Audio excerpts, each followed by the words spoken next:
Connaissez-vous le déboulage? C'est une pratique qui est utilisée dans nos écoles secondaires au Québec.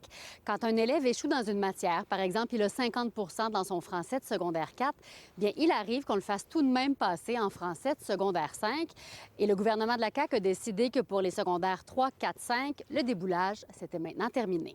De notre côté, ça a été reçu avec un grattement de tête en se disant, bon, c'était quand même facilitant, on se le dira, de faire poursuivre en espérant, avec des mesures de soutien, de l'amener à la réussite. Et ça facilitait la diplomation par la suite également pour certains jeunes. Là, pour nous, ça va être un enjeu qui va être plus grand au niveau logistique, je vous cacherai pas.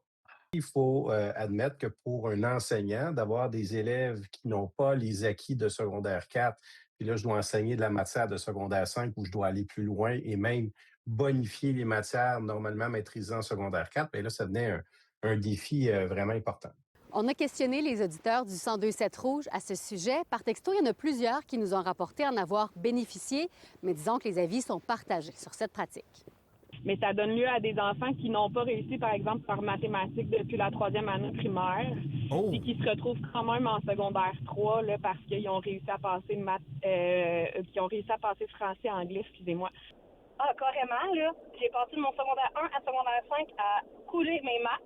Et OK. j'étais arrivée en secondaire 5, ils m'ont dit, mais tu peux pas avoir ton diplôme, il te manque quelques crédits pour pouvoir l'obtenir. Fait que j'ai dû aller aux adultes.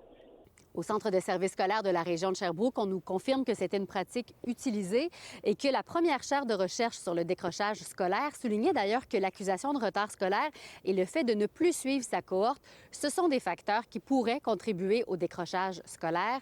On dit donc être déçu de ne plus pouvoir utiliser cette mesure d'exception. Si je ne maîtrise pas la matière puis on me demande d'aller plus loin, bien, le défi est drôlement important. Et souvent, ce que l'on voit, c'est que c'est des élèves qui travaillent beaucoup plus que les autres élèves, qui sont souvent en réussite. Et là, on a de la difficulté, on a peine à obtenir les notes de passage. Donc, ça aussi, il faut le considérer dans la motivation de nos élèves.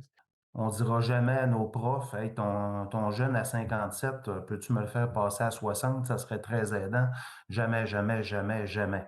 On veut une évaluation juste de ce que les jeunes peuvent nous donner. Le déboulage, ce n'est pas consigné par les centres de services scolaires. Impossible donc de savoir combien d'étudiants en bénéficiaient chaque année. À Sherbrooke, Fanny Lachance-Paquette pour Nouveau Info.